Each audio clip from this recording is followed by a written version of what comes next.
momentos de integração e de crescer juntos na fé. Escola Sabatina, o coração da igreja.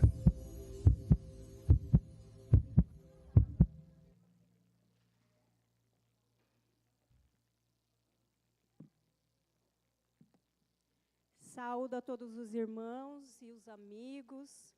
Sejam todos bem-vindos a mais uma Escola Sabatina. Que a paz de Deus esteja em nossos corações nessa manhã. Nós somos agraciados por Jesus, por estarmos aqui na casa de Deus, adorando em liberdade.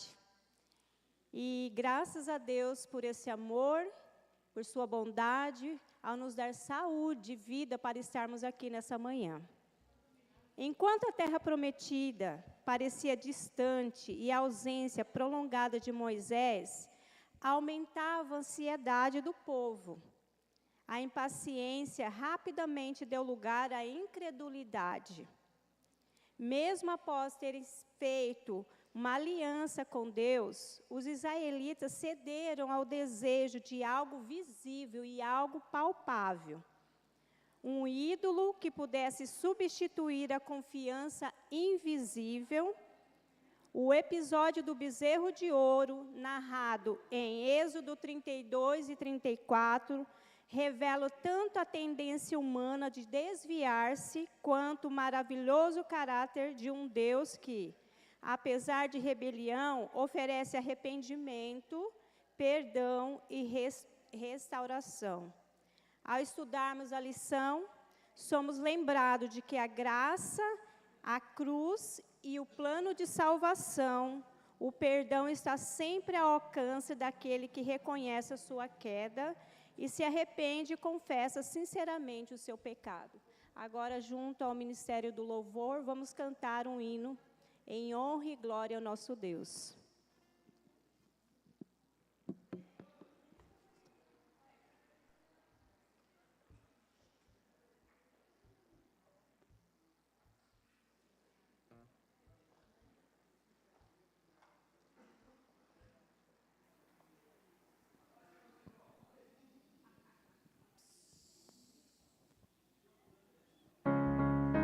Enquanto nós cantamos todos juntos, vamos nos levantar, louvar todos juntos. Vamos cumprimentar nosso irmão que está ao lado, o que está lá do outro lado da igreja. Vamos cumprimentar nossos visitantes, abraçar. Irei te encontrar de joelhos no meu lar, quando o céu tão perto está, e me prostro a orar.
Walipofika kwenye ile bahari ya Shamu, nyuma Farao nalo jeshi linawafuata. Wakamlilia Bwana, akaigawanya bahari, wakavuka salama, wakavuka hadi ng'ambo.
Tukifika mbinguni kwenye bahari ya kioo, na pande zote tumezungukwa tutamsifu Bwana, kwani ametukomboa toka katika dhambi za hii dunia.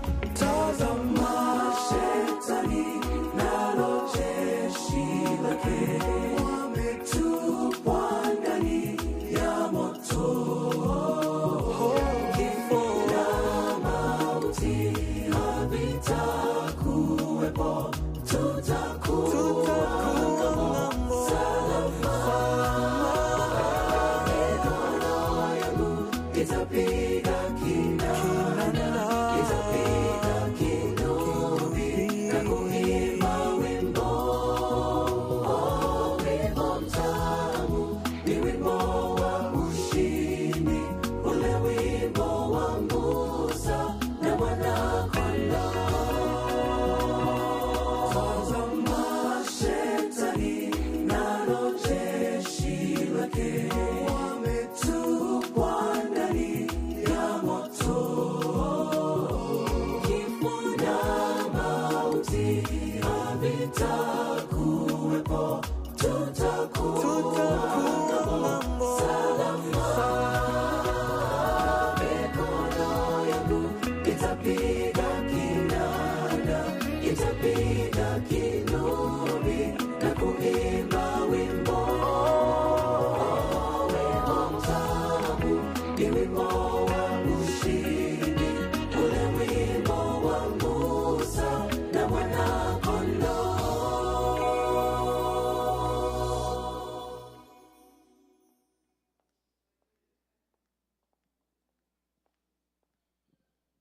Bom dia, irmãos. Feliz sábado. Vamos ficar em pé para fazermos a oração. Logo após a oração, todos estarão dispensados para suas classes. Vamos ficar em pé, baixar nossa fronte, né? Em reverência. Senhor querido, Pai amado, nós te agradecemos, Senhor, por mais um sábado que o Senhor nos dá. Te agradecemos por estarmos aqui, por podermos desfrutar da Tua presença. Pedimos, Senhor, que Tu abençoes o dia de hoje, a programação que nós teremos. Abençoe todas as mulheres adventistas missionárias também, para que nós possamos, Senhor, levar o Teu nome adiante e fazer a Tua obra com amor. Pedimos que abençoe o restante deste sábado e que nós possamos ter sempre a companhia do Espírito Santo em nossa vida. São essas coisas, Pai, que nós pedimos e nós deixamos, em nome de Jesus. Amém.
Queremos cumprimentar todos os nossos irmãos que estão em casa nos assistindo pela internet e também os nossos amigos que participam desta transmissão, assistindo a lição da Escola Sabatina. Feliz sábado a todos. Que se você por acaso não pôde vir por motivo justo, porque você está doente ou por qualquer outro motivo, possa participar e compartilhar as lições, as Sagradas Escrituras conosco, neste momento, com a lição da Escola Sabatina. Quero dizer que é muito bom poder conversar com vocês aí através desses meios de comunicação. E nós temos aí uma lição que estudamos durante a semana que foi muito boa, falando sobre o assunto do arrependimento e do perdão. Já estamos muito terminando importante. a nossa lição, que é crescendo em um relacionamento com Deus. Já estamos na 10ª lição. Essa semana estudamos a 10ª lição. E qual é o verso áureo de hoje? O verso de hoje é 1 João 1, versículo 9. Todo adventista já deve conhecer esse verso de decor. Então diz aqui, se confessarmos os nossos pecados, Ele é fiel e justo para nos perdoar os pecados e nos purificar de toda a injustiça.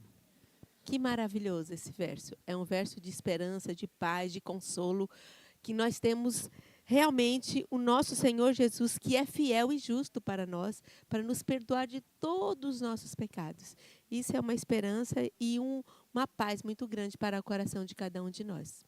A lição começa falando sobre aquela passagem que aconteceu com o povo de Israel diante do Sinai, quando Moisés foi convidado por Deus para subir ao monte e receber os 10 mandamentos.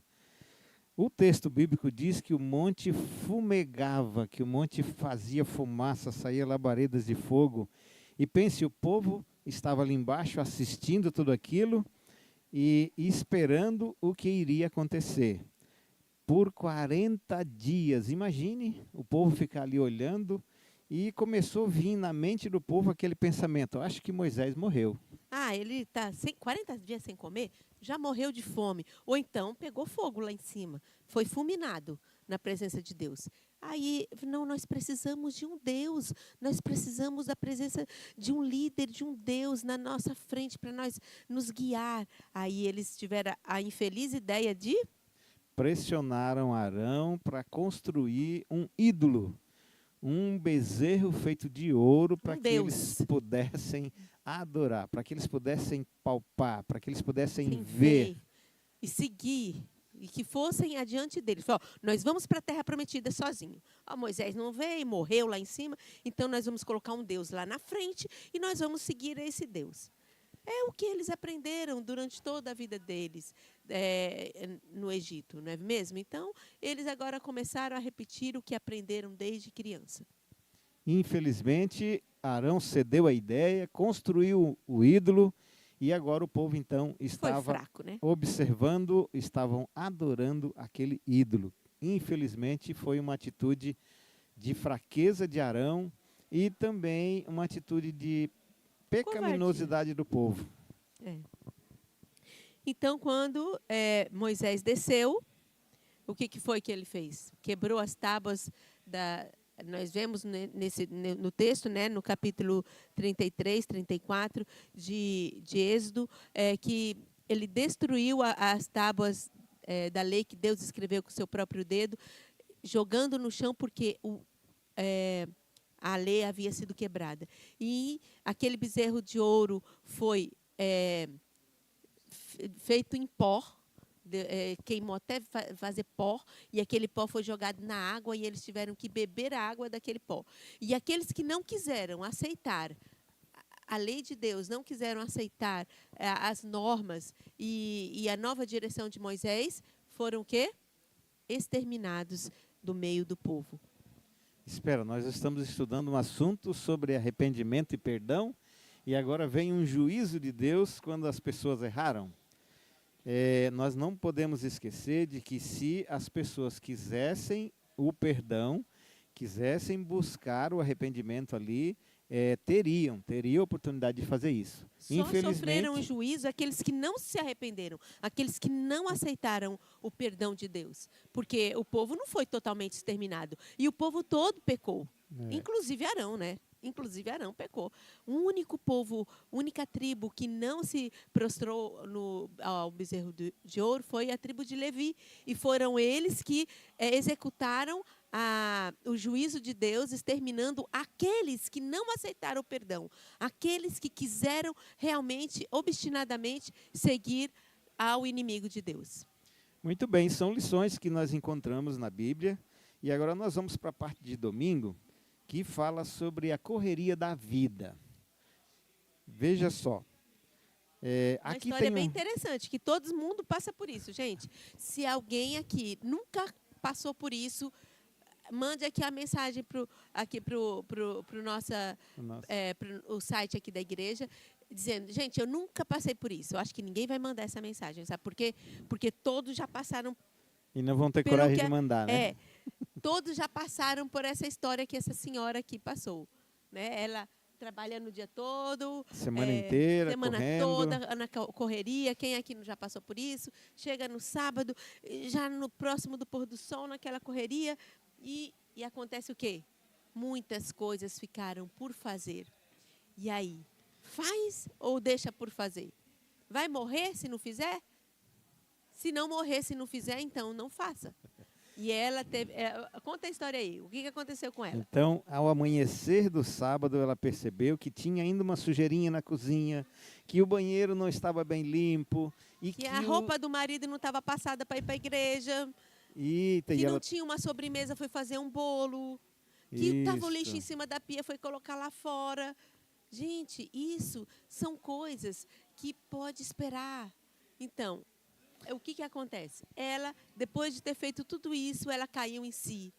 E, poxa... É sábado, eu esqueci. Sábado, poxa, o dia mais importante. O dia que eu quero ficar com meu Jesus, com meu Deus, e eu estou pecando, eu estou cometendo esse erro. E aí ela caiu em si, e ela se arrependeu. Graças a Deus, ela se arrependeu. Então, aí, quando é que a gente deve se preparar para o sábado? No domingo. Amanhã, você já começa a se preparar para o sábado. Não é sexta-feira, não. É amanhã. Quando termina um sábado, a gente tem que começar a se preparar para o próximo. Para que não aconteça isso. Então, essa moça, ela passou por isso e a gente não deve passar. É um exemplo para nós também nos preparar com antecedência. Vejam que aqui na história, ela tentou se justificar. Mas eu estava na correria da semana, não consegui fazer. Então, esse é um pensamento humano que muitas vezes aparece na nossa mente. Tentar justificar a nossa falta, tentar justificar por que nós estamos cometendo aquele erro, aquele pecado. Tentar justificar por que nós estamos fazendo aquilo. E isto é uma coisa errada da nossa parte. Precisamos de nos convencer de que estamos de fato errados e precisamos mudar a nossa maneira de agir diante de uma situação como essa. Então, quando o coração sente a dor do pecado e da separação e chamamos a Deus, Jesus está muito perto e Ele está disposto a nos perdoar. É só nos arrepender e pedir para que Deus nos perdoe. E Ele está disposto a nos perdoar e nos ajudar a mudar de vida, a transformar os nossos maus hábitos, os nossos erros, realmente com o seu perdão, com a sua graça. Veja que aqui o propósito desse relato, dessa história, não é dizer o que a gente pode fazer no sábado, o que a gente não pode, o que a gente deve, o que a gente não deve fazer, mas é lembrar porque nós precisamos identificar o que enfraquece ou o que desgasta o nosso relacionamento com Deus. E o sábado, ele é um período no tempo especial para nós melhorarmos este relacionamento, para nós nos aproximarmos mais de Deus, ficarmos mais próximos uns dos outros nessa comunhão, nessa adoração ao nosso Deus. E nós então não devemos perder tempo com essas outras coisas que falávamos antes e aproveitar esse tempo para esse relacionamento com Deus e com os irmãos. É para isso que foi feito o sábado. Então, vamos para a segunda-feira. Convicção do Espírito Santo. Como podemos ter a convicção da presença do Espírito Santo em nossa vida? Aqui começa com uma história de um esposo, né? Que ele sabia a sua atitude muitas vezes com a sua esposa era ríspida, era dura, dizendo palavras das quais ele se arrependia depois. Mas logo em seguida vinha um pensamento: ah, mas será que ela não mereceu mesmo isso? Mas ela fez isso, ela fez aquilo que mereceu realmente. Olha, quando a gente começa a desculpar os nossos erros, isso não é arrependimento. O arrependimento verdadeiro e genuíno é aquele que você se arrepende e tem tristeza por aquilo que fez e tem nojo daquilo que fez e não quer mais fazer nunca mais. Não dá desculpa. O pecado não pode ser desculpado. O pecado não tem desculpa. Quem bota desculpa no pecado, o que acontece? Não alcança misericórdia. Não alcança misericórdia. Não se arrepende de verdade. Não muda, né? Não há muda. conversão. Não é conversão verdadeira. Veja que aqui o título da lição fala que a convicção do Espírito Santo. Quem dá essa convicção, essa certeza do nosso erro, é o Espírito Santo que produz isso na nossa vida. E nós precisamos permitir que isso aconteça. Não arrumando desculpa, não arrumando subterfúgios para escapar dessa convicção, porque ela dói um pouco na gente. Quando a gente sente o Espírito Santo falando na nossa consciência, parece que dói um pouco, porque de fato o pecado faz isso. O pecado machuca, né? Você sempre comenta que o pecado, quando a pessoa começa a arrumar desculpa para o pecado, é o quê? A pessoa não se arrepende, a pessoa não muda. Então, primeiro, são os estágios do pecado. Primeiro você erra, aí você sente tristeza por aquele pecado. Mas não é um arrependimento genuíno, porque a pessoa não ficou, não quer mudar de vida. Começa a arrumar desculpas, a dizer, mas foi por causa disso, ou por causa daquilo que eu fiz isso. Não, mas isso é uma questão de... Isso não é ponto de salvação. Mas isso aí... Gente, ponto de salvação deve ser abolido no nosso meio adventista. Porque o que nós devemos colocar em nossa mente é que o Espírito Santo nos mostra o erro do nosso pecado. E nós devemos nos arrepender genuinamente, abandonando aquele erro. E nunca justificar e dizer, isso aqui não é ponto de salvação. Isso ao meu modo de ver, isso não é errado. Quando a pessoa está justificando o pecado, ela não muda, ela não vai alcançar o arrependimento genuíno que Deus oferece. Quando a gente faz isso, quando a gente arruma desculpa, aqui a autora da lição, ela disse que a gente está abafando a voz suave do Espírito Santo falando da nossa consciência. E ele fala suave, né?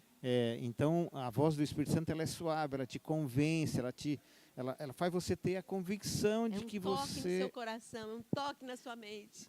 E aí, quando a gente começa a arrumar desculpa, é como que a gente esteja abafando essa voz, a gente esteja impedindo esse arrependimento na nossa vida. Então, precisamos de aceitar essa voz, né? E começar a operar as mudanças que são necessárias, que é a nossa parte, né? Deixar de fazer isso. Deixar de fazer aquilo. Perder a vontade por fazer as coisas erradas, quem dá é o Espírito Santo. Mas nós podemos deixar de fazer aquilo, que são atitudes, né, que a gente faz. E aí, então, quando isso acontece, a gente começa a ver uma mudança de vida. Aqui a lição diz assim, a verdade é que não crescemos no relacionamento com Deus quando pecados acariciados se interpõem entre nós e Ele. Todos os pecados, todos nós pecamos, mas podemos e devemos nos arrepender quando o Espírito Santo nos convence disso. Está aí um texto bíblico, né? Efésios 4:30, que nos ajuda a compreender esse assunto. Os vossos pecados fazem separação entre mim e vós. Então, quando nós estamos pecando, nós estamos distante de Deus. Deus está ali ao lado, querendo que a gente se arrependa. O Espírito Santo está tocando, mas você está com os olhos e ouvidos fechados e só querendo fazer a vontade de Deus, a vontade do inimigo. E o inimigo fica feliz e fica o quê? acusando o próprio Deus. Ó, esse aqui é meu, esse é meu. Olha aí o que ele está fazendo.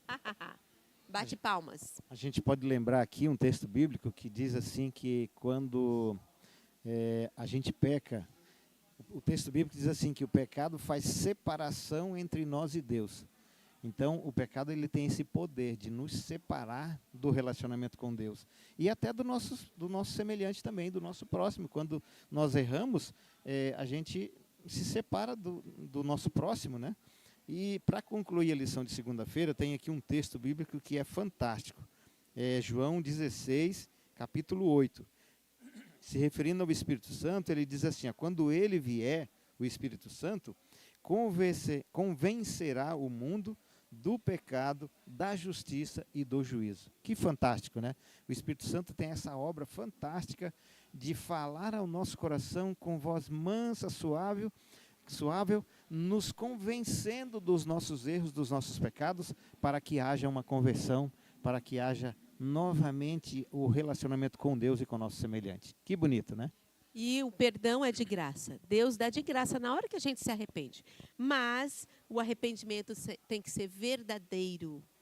Para vir a graça de Deus possa atuar em nossa vida, nos purificando, nos fazendo crescer, nos trazendo a santificação. Devemos ter o quê? O arrependimento verdadeiro, que é o assunto de terça-feira. Como é que eu posso identificar se o meu arrependimento é verdadeiro? Como é que nós podemos identificar se o arrependimento é verdadeiro? A lição nos mostra aqui que quando há uma mudança de atitude, uma mudança de vida, uma mudança de vontade, aí realmente houve um arrependimento verdadeiro, porque houve uma mudança. Se não houve essa mudança, ainda está precisando melhorar esse nosso arrependimento. Então, a lição destaca que nós vivemos num mundo que prega para a gente que nós devemos ter autossuficiência, autocontrole, autopromoção, empoderamento, como diz aí, né? Empoderamento das mulheres. Então, a gente deve ter, nós sermos senhores de nós mesmos, como se nós tivéssemos a força interior. Mas a Bíblia diz o contrário. Que nós devemos o quê? Olhar para nós mesmos e vermos que somos insuficientes. Somos pobres, cegos, nus. Precisamos da vestimenta de Jesus. Precisamos do amor de Jesus. Precisamos da ajuda. Tudo vem de Deus.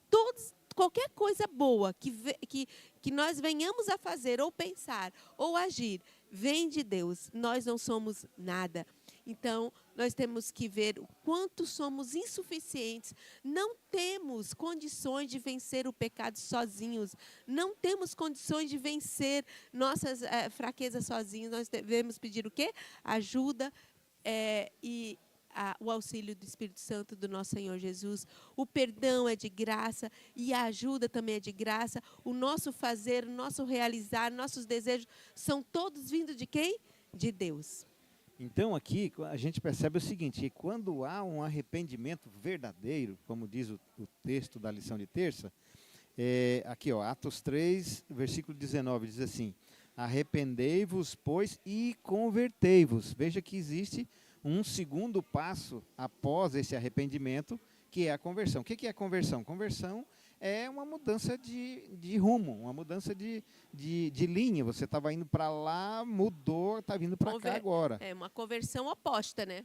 É uma conversão oposta. Então, para que haja esse perdão que Deus está nos oferecendo, é preciso, então, recapitulando, o Espírito Santo nos convence, a gente se arrepende, a gente confessa, a gente tem uma conversão, tem uma mudança, e aí então alcança-se a misericórdia que Deus está oferecendo através do seu perdão. É um esforço humano com o perdão de Deus, com a ajuda de Deus, porque nós sozinhos não fazemos nada, mas nós pedimos a ajuda dele. Temos que pedir ajuda. Senhor, eu quero fazer o que é errado, mas, Senhor, muda a minha vontade, muda meu desejo, me ajude a vencer essa fraqueza. E aí Deus está pronto, para nos dar a mão, nos levantar, nos tirar do buraco e aí nos ajudar a mudar de vida. Ele tira o desejo da gente fazer o que é mal. Você acredita nisso? Que Deus pode tirar o desejo de você fazer o mal? Você está citando algo aí que é muito importante. Quando a gente reconhece que a gente gosta do que é mal, aí começa a haver essa conversão. Começa a haver, né? Essa sinceridade produz em nós assim um espaço para que o Espírito Santo convença a gente, para que o Espírito Santo fale ao nosso coração, aquela voz suave, para que haja então essa conversão, para que haja então essa mudança. Porque quando eu não reconheço que eu gosto desse pecado, desse erro que eu estou cometendo, aí fica mais difícil a conversão, fica mais difícil a mudança. Então é preciso que haja essa sinceridade da minha parte de dizer: Senhor, eu gosto desse negócio aqui. Mas me ajuda. E sabe, olha... Tira essa vontade de mim. A gente pode dizer aqui assim que Deus sabe. Tem um texto na Bíblia que diz assim que Deus sabe que a nossa estrutura é pó. Então vale Ele nada. sabe que a gente gosta desse pecado. Mas quando a gente confessa para Deus isso, quando a gente diz para Deus isso, parece que o nosso coração se abre, dando oportunidade ao Espírito Santo para operar essa mudança na nossa vida, essa conversão, essa mudança. Aqui na lição tem um pensamento que diz assim, ó: nenhum arrependimento é genuíno a menos que realize uma obra de reforma. A justiça de Cristo não é uma capa para cobrir pecados não confessados e não abandonados. É um princípio de vida que transforma o caráter e guia a conduta. Isso está no livro Desejado de Todas as Nações, a irmã White fala. Então, é preciso que haja essa sinceridade da nossa parte, é preciso que haja essa tristeza da nossa parte pelo pecado cometido, e aí então o Espírito Santo convence e confirma essa mudança de vida em nós, e aí então melhora-se esse relacionamento com Deus e a gente vive uma nova vida. Mas às vezes, mesmo nos arrependendo, mesmo lutando contra os maus hábitos e contra o pecado, Deus nos ajuda a abandonar aquele pecado, mas um dia você cai de novo, você escorrega e cai na lama de novo. Você sabe que isso é algo muito comum entre nós. Nós somos pecadores, nós somos pó. Então, aí a Bíblia vem e diz: Deus está à porta e bate o nosso coração para que nós possamos abrir o nosso coração e nos arrepender novamente, e Ele nos perdoar novamente. Muitas vezes a pessoa, quando cai, ela não quer mais saber do perdão. Ela acha: não, eu já pequei de novo, Deus não vai mais me perdoar. E não aceita o pecado, não aceita o perdão de Deus, não aceita que Ele é capaz de perdoar, não acredita que Deus pode novamente te perdoar. E nós devemos acreditar no perdão de Deus. Ele é suficiente, Ele é poderoso para nos perdoar de toda injustiça. A essa altura do estudo aqui, a gente pode pensar assim, mas e quantas vezes isso pode acontecer que você está falando? Quantas vezes, sabe que esse questionamento havia na mente dos discípulos também. Certa vez Pedro perguntou para Jesus: quantas vezes eu devo perdoar? Até 7, ele perguntou. E Jesus deu uma resposta que às vezes a gente fica pensando no significado dela. Jesus falou assim: Pedro, eu não te digo até 7, mas te digo até 70 vezes 7. O que é 70 vezes 7, gente? É 490. Será que você vai cometer esse erro 490 vezes, o mesmo erro, e vai precisar do perdão de Deus essas vezes todas? E agora? O perdão de Deus, isso aí é um perdão que ela diz entre irmãos, né? Mas o perdão de Deus é infinito, desde que haja o arrependimento. Não existe perdão sem arrependimento. Então, quantas vezes você se arrepender, Deus vai te perdoar. Enquanto a porta da graça estiver aberta, enquanto a graça estiver disponível, enquanto houver vida, então a graça de Deus está disponível, porque é uma graça suficiente. Ele é suficiente para todos os pecados da humanidade. É capaz de perdoar e suprir todas as nossas falhas, nossos pecados. Mas não é uma graça barata. É uma graça caríssima. Valeu o sangue de Jesus. O sangue do nosso Deus. Ele veio aqui e se tornou um de nós para que nós pudéssemos ser perdoados. Só através desse sangue. Meu amor, é por isso que quando a gente observa Jesus dando a sua vida na cruz, a gente fica pensando, puxa, mas precisou de tudo isso, né? Precisava de haver a morte ali. A Bíblia deixa bem clara que o salário do pecado é a morte. E se nós morrêssemos, estaríamos, porque nós não temos vida própria. A nossa vida depende do nosso Criador. Então, estaria para sempre perdida a situação. Essa foi a ideia de Satanás ao fazer o casal lá no Éden desobedecer a Deus, pecarem, porque eles estariam perdidos para sempre. Ele não sabia que Deus tinha tanto amor pelo ser humano que estaria disposto a pagar um preço tão grande como esse. É isso que a Bíblia chama de graça. É uma coisa, a gente não tem como mensurar. Já pensou? 490 vezes você cometeu o mesmo erro e essa graça é tão poderosa que consegue te perdoar, consegue te ajudar a se recuperar de novo. É coisa assim que a gente não consegue compreender. Mas é de fato isso. Deus pode te perdoar novamente, enquanto você estiver vivo, enquanto essa graça estiver aberta para todos os povos. Você consegue, você pode se arrepender e você pode buscar o perdão desse Deus maravilhoso e Ele então vai, através daquele preço que Jesus pagou, te oferecer novamente. A gente poderia dizer assim que esses pecados seriam levados de novo lá na cruz.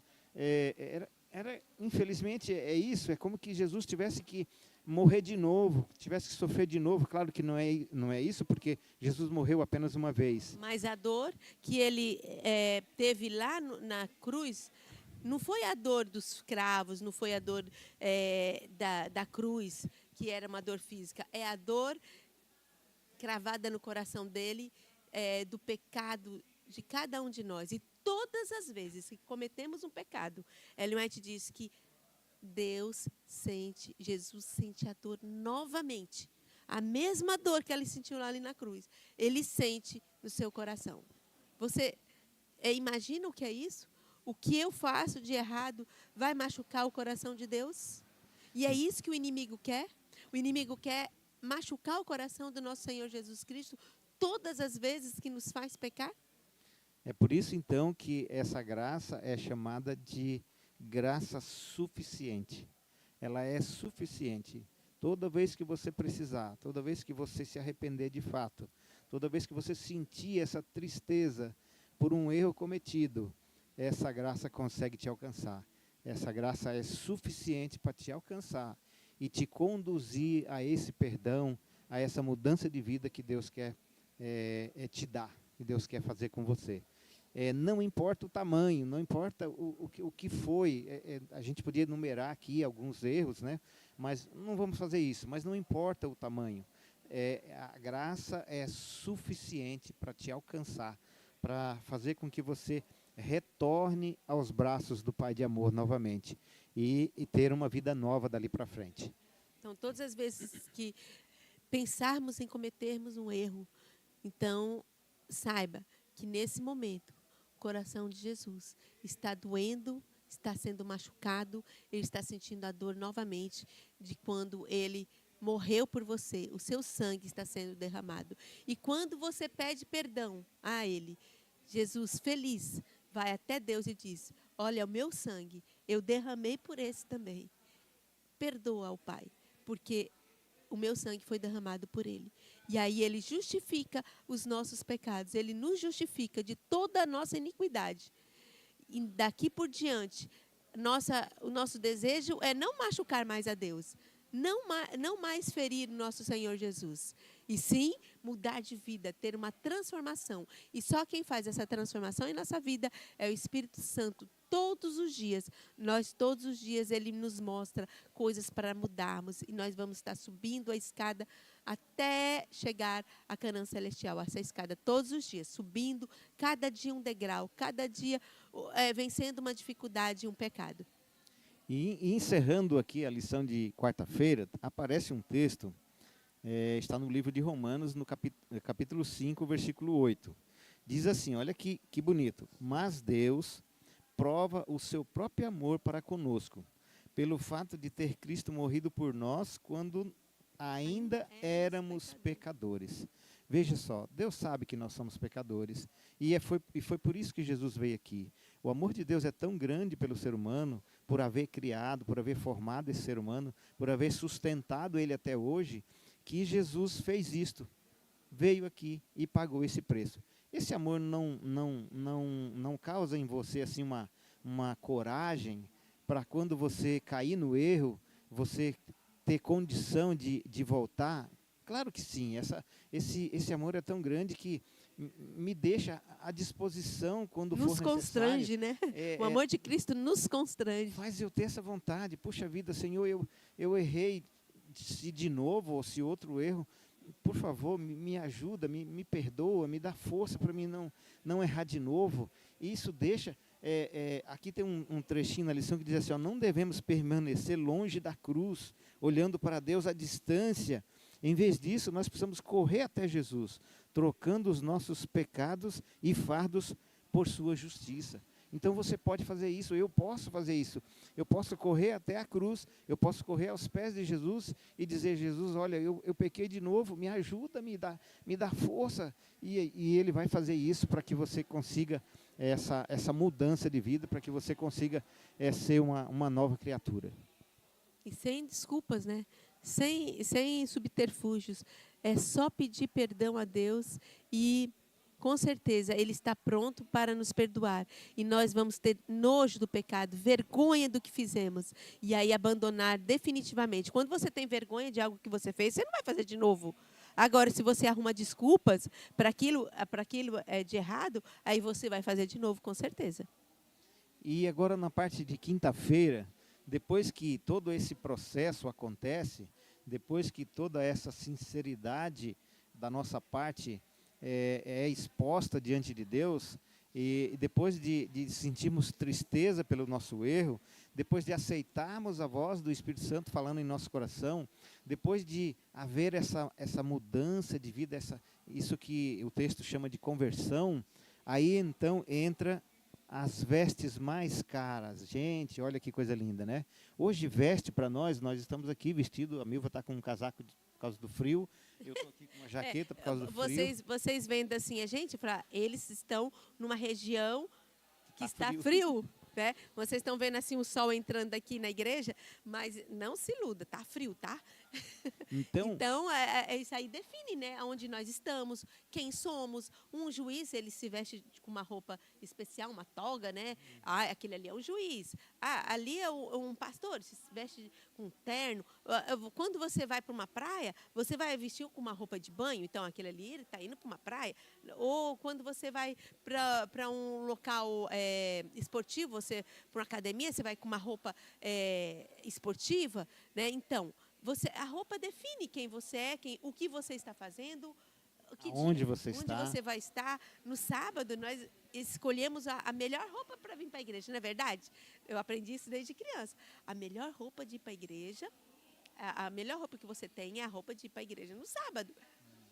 Então, isso é uma definição de quem você é, a roupa. Aí, o que são as vestes que Jesus fala aqui na quinta-feira? Entra aqui uma parábola, uma história, para a gente entender um pouco esse assunto. Sobre essas vestes que Deus nos oferece. Se a gente for lá no livro de Apocalipse, a gente vai ver que os salvos terão uma veste branca, parece assim um manto, diz que é uma veste comprida. Para que servem essas vestes? Hoje, nós estamos falando das vestes, hoje as vestes nos definem, como se é uma veste cara, se é uma marca, uma grife famosa, Com certeza essa pessoa tem dinheiro para comprar essa grife, né? Se é uma roupa simples, a gente percebe que é uma pessoa simples, que não investiu muito na sua vestimenta. Mas a vestimenta que Jesus nos oferece é uma vestimenta diferente. Ela define algo que aconteceu na nossa vida. E aqui entra uma parábola. Jesus contou uma parábola em Mateus 22, que era de um rei que ia comemorar umas bodas do seu filho. Né? E ele então fez convite a todas as pessoas especiais, a todos os importantes, a todas as pessoas que tinham cargos, e então preparou uma festa muito bonita, e então fez aquele convite e aguardou essas pessoas vir para a festa. Só que essas pessoas importantes começaram a dar desculpas que não viriam na sua festa. E aquele rei então ficou preocupado. Ele passou a pensar o seguinte: como tá, minha festa está pronta, os quitutes estão prontos, o alimento está pronto, o salão está pronto, mas eu não vou ter convidados, eu não vou ter pessoas especiais para a minha festa. E então ele pensou o seguinte: Ele pediu para o servo ir vocês agora vão arrumar convidados, não importa. Vão pelas ruas, pelas vielas, pelos becos. Antes disso acontecer, ele disse para os servos: olha, está tudo pronto, mas os nossos convidados, que eram importantes, rejeitaram que eram o convite. pessoas especiais, rejeitaram o convite, não quiseram. Então eu não vou ficar com a minha festa vazia. Vocês podem então ir agora nos becos, vocês podem ir nas ruas, em todos os lugares, vão lá e convide todas as pessoas, qualquer tipo de pessoas pode vir para a minha festa, que vão ser bem-vindas à minha festa. Mas essas pessoas, elas não tinham uma roupa adequada, porque eram pessoas, às vezes, humildes, pessoas que estavam na rua. Aí, o rei, ofereceu uma veste especial, linda, branca, pura. E aí, todos os convidados que aceitaram o convite deveriam usar aquela roupa. É o mínimo que eu recebi um convite de graça, eu vou para uma festa boca livre e ainda não vou aceitar essa roupa linda? Eu vou, 0800, né? ó. Aí, mais um convidado, eu falei, não, eu não vou vestir essa roupa, não. Eu vou ficar com a minha roupa, porque a minha roupa eu acho que é melhor. Ela me veste melhor. Eu bonita. Vou ficar. Ele achou que a roupa do rei não era suficiente, a dele era melhor. E aí ele ficou com aquela roupa. E aí, quando o rei chegou, antes da festa, olha só. Do início da festa. Veio o período de investigação. O rei foi olhar todos os convidados para ver se todos estavam vestidos adequadamente para aquela grande festa. E quando viu aquele homem que não aceitou a roupa, disse assim: por que você não quis a roupa? E ele ficou o quê? Ele ficou assustado, com vergonha. Não teve palavras para responder. Falou: olha, infelizmente você vai ser retirado. Amarraram os braços, os pés e as mãos e jogaram do lado de fora, onde haveria o quê? Choro e ranger de dentes. Isso é um exemplo do fim. Gente, olha só, tudo isso é uma parábola. Uma alegoria, mas exemplificando o fim. Então, nós estamos hoje no período de investigação. Isso. Mas quando Deus mandou o seu filho fazer para salvar a humanidade, quem era o povo escolhido? Os seus convidados especiais? Era o povo judeu, era o povo de Israel. E eles rejeitaram o convite de Deus. Depois Deus falou assim: pode convidar todo mundo, pode chamar todos os gentios, todos são convidados. Vamos pensar aqui na ilustração da história. Vamos ver, quem era o rei? O rei é o nosso Deus. Nosso Deus, né? Quem era o filho? É Jesus Cristo. E o que era a festa? O que eram as bodas? A volta de Jesus, né? A grande volta de Jesus. E quem são, então, os convidados? Vejam só. Aqui vamos os primeiros convidados foram os judeus. Vamos fazer uma separação. Duas classes de convidado estavam ali presentes. A primeira foi aquela classe especial que não aceitaram o convite. Ou que não vieram, não compareceram, vamos dizer assim. Aceitaram o convite de imediato, mas não compareceram. Depois não aceitaram. Aí depois, então, o rei fez um novo convite agora. Uma nova convocação, vamos dizer assim, né? Para todos. Para todos os povos. Para o mundo todo, para todos os povos, todos os gentios são convidados. Então vamos trazer agora a realidade dessa situação. O povo judeu Abraão foi convidado, os filhos de Abraão foram convidados para serem os protagonistas dessa festa, para serem os convidados especiais dessa festa. E Deus então abençoou esse povo e deu tantas riquezas, tanta sabedoria. Só que esse povo rejeitou o convite do rei. E com a morte de Jesus, com o início do evangelho com o povo judeu, esse convite foi então espalhado para toda a terra. Desde o início, Deus queria que o povo de Israel fossem os testemunhas, né? os testemunhas desse amor de Deus. E através deles era para ir, então, o convite a toda a terra. Propagar o perdão para toda a terra, a salvação. Infelizmente, eles não Rejeitaram alcançaram, esse convite. rejeitaram. E agora o convite veio para todos. Eu não sou descendente de judeu, a Milva também não é. Possivelmente você que está nos assistindo aí também não seja. Mas você também recebeu esse convite. E você também pode comparecer a essa festa.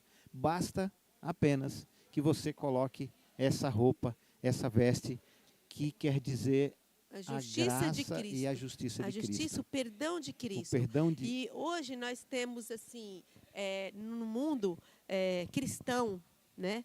Eu aceito Jesus. Aquele homem estava lá.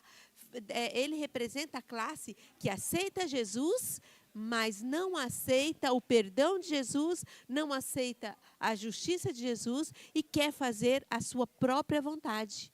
Quer fazer a sua própria doutrina, quer ter a sua própria religião. E Deus tem que aceitar a sua religião?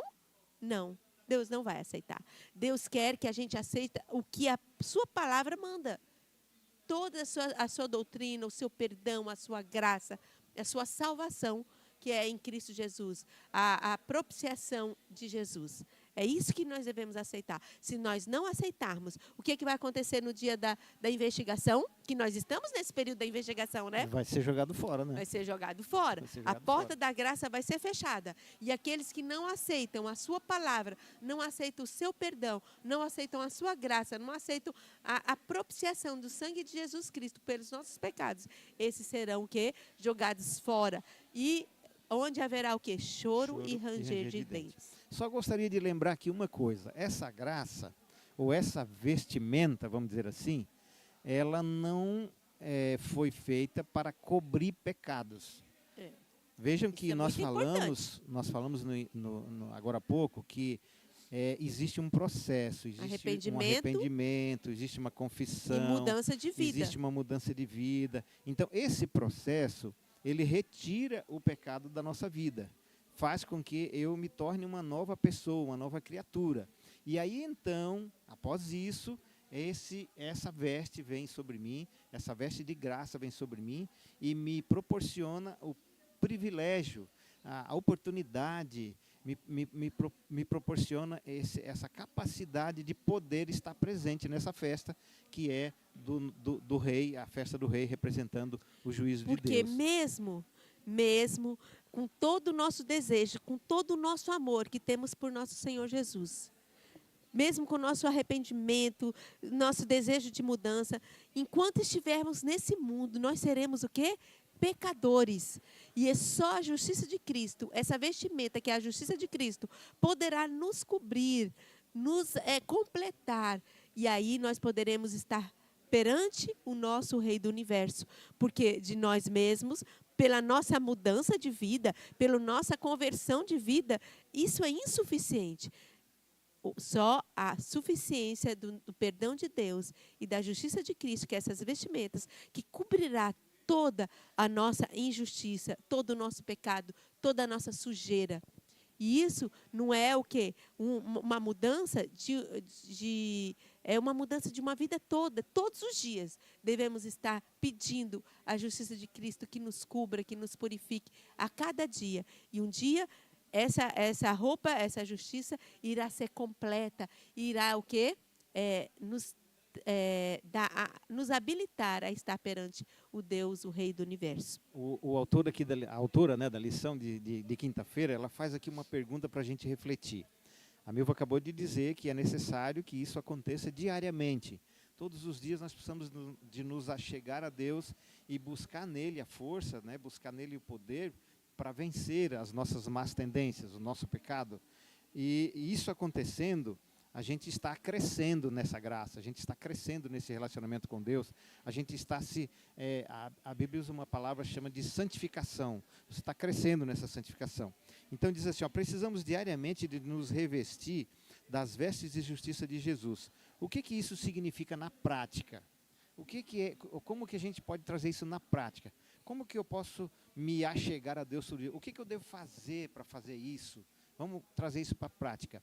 Quando eu me levanto bem cedo, e a primeira coisa que eu faço é orar a Deus, agradecer a Deus pela noite, depois eu leio um texto da Bíblia, ou eu leio o estudo da lição, ou uma meditação, e eu me entrego a Deus, ou eu canto um hino de louvor a Deus, eu estou fazendo isso chama-se comunhão, eu estou crescendo nesta graça, eu estou me desenvolvendo. Quando eu faço isso, o que acontece?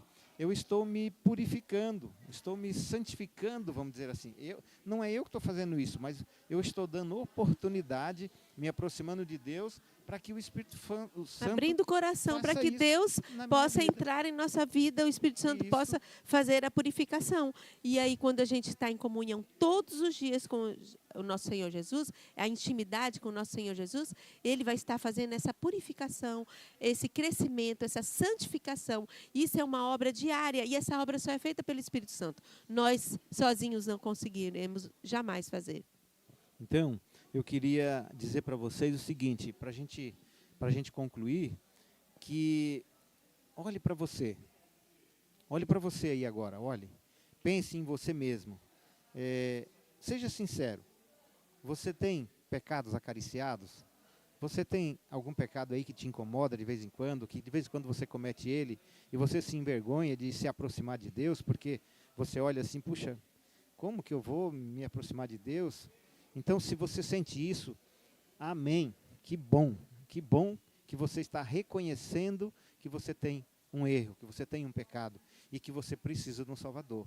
E lembre-se agora, a graça é suficiente para ajudar você a buscar esse perdão, para poder te dar privilégios de se aproximar desse Deus Santo, desse Deus que te ama, que nos ama, que quer o nosso bem e que quer operar em nós essa transformação.